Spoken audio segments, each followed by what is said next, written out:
There's a point where the difficulty stops being any one individual problem and starts becoming continuity itself. Not just care, not just finance, not just safeguarding or NHS assessments.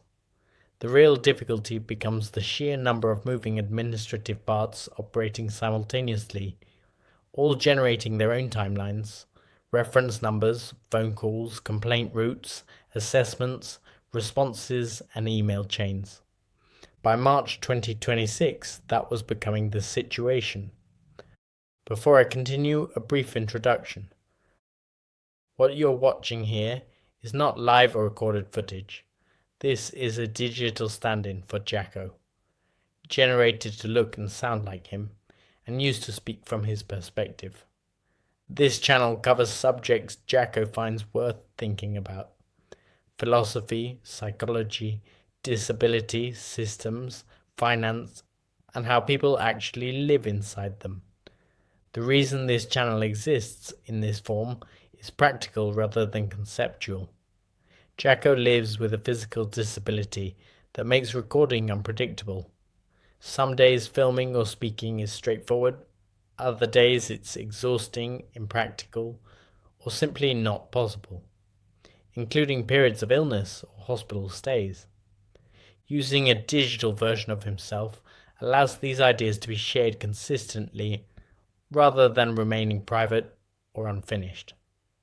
The aim isn't performance or polish, but continuity and clarity. If one or more of the topics explored here are useful or interesting to you, you're welcome to follow along. At this stage, there were multiple formal processes running simultaneously. The adult social care complaint, submitted at the end of January, was active. The CHC dispute had moved into local resolution. Safeguarding concerns remained unresolved. Direct payment issues were continuing separately in the background. Subject access requests were being monitored at the same time. None of those systems really spoke cleanly to one another. One response would arrive on a fresh email chain. Another would partially answer a question while leaving the underlying issue untouched. Calls sometimes came through from withheld numbers too, without proper identification. Replies referred to previous conversations that weren't attached anywhere in writing. Individually, none of it necessarily sounded dramatic, but once enough of it accumulate, simply maintaining continuity becomes a serious task in its own right, especially while already dealing with physical disability, fatigue, care instability, appointments, and day-to-day survival. Whether the people involved considered themselves helpful or not almost became irrelevant after a while. From my side, most of the systems simply felt adversarial, not necessarily because every individual person consciously intended harm, but because the overall structure repeatedly produced obstruction, confusion, delay, fragmentation, partial responses, and situations where enormous effort was required simply to keep things moving at all. At times, it genuinely started feeling less like normal administration and more like a chessboard. Different systems, different departments, different moving parts, and ChatGPT gradually became something like a chess advisor, sitting beside me throughout the process. Not emotionally, practically, helping me reconnect timelines, organize evidence, compare responses across multiple chains, track contradictions, prepare follow-ups, escalate issues properly, and respond before things quietly disappeared into procedural drift again. Without that support, I don't think I could realistically have managed the administrative side coherently at all. Even with AI assistance, it was already approaching the scale of a full-time responsibility. Without it, I think it would simply have exceeded what I was physically and cognitively capable of maintaining properly over time. Around the same period, the vlog itself also started becoming part of that organisational structure. The first episodes had begun much further back in the timeline, dealing with older events retrospectively. But week by week, episode by episode, the gap gradually narrowed.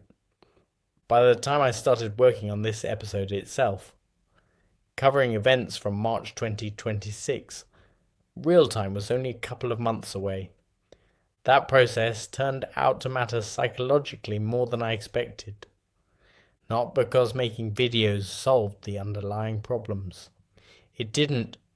The care situation was still unstable. The complaints were still ongoing. The administrative load remained enormous. But compressing large chaotic stretches of time into 10-minute weekly episodes forced a certain kind of order onto events that otherwise felt endless and shapeless. Things stopped disappearing quite so easily. The situation was still unresolved, still exhausting, but it no longer felt completely formless anymore. And once enough continuity existed, another problem started becoming harder to ignore. A huge amount of the responsibility for making the system function coherently had effectively been pushed onto me. Not officially, but practically. The process itself continued moving formally. Responses arrived. Reference numbers existed. Escalation routes existed. Different departments continued operating. But the actual coherence of the situation often depended on me holding the wider picture together, manually from the outside. And once you step back from it properly, it starts becoming a strange situation. Because these systems are supposed to exist precisely for people already under pressure. People with neurological conditions, fatigue, instability, cognitive limitations, communication difficulties, care dependency, financial pressure, or physical disability. Yet, as a disabled person inside the system, I was gradually ending up functioning more like a project manager for my own survival. That doesn't make sense. And I know from speaking to other severely disabled people that this isn't unique to me either. Different conditions, different councils, different circumstances, but very similar patterns. People already struggling physically or cognitively, ending up responsible for coordinating huge amounts of fragmented administration themselves, simply to access support they may already legally qualify for in the first place. And I think AI started making that contradiction more visible to me. Not because AI magically solved the situation, it didn't. The underlying problems still existed. But AI dramatically improved continuity, coordination, chronology, organization, follow-up, and evidence management on my side of the process, which raises a fairly obvious question. If one physically disabled person using consumer AI tools can materially improve coherence and continuity while operating from a wheelchair, without formal training, without institutional resources, and while simultaneously living inside the crisis itself, then why are major institutions still operating with this degree of fragmentation? Why is so much of the burden still falling on the person already least equipped to carry it?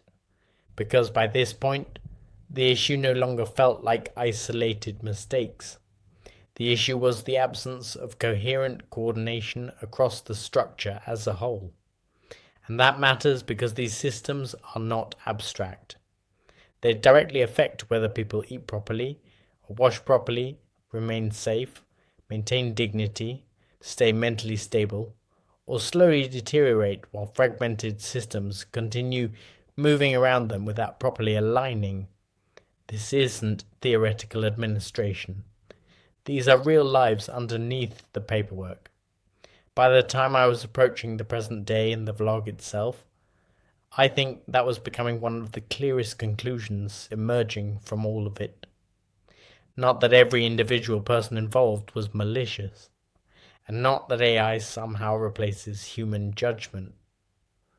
More that systems this administratively complicated probably cannot continue functioning properly long term without far better continuity and coordination infrastructure than currently exists.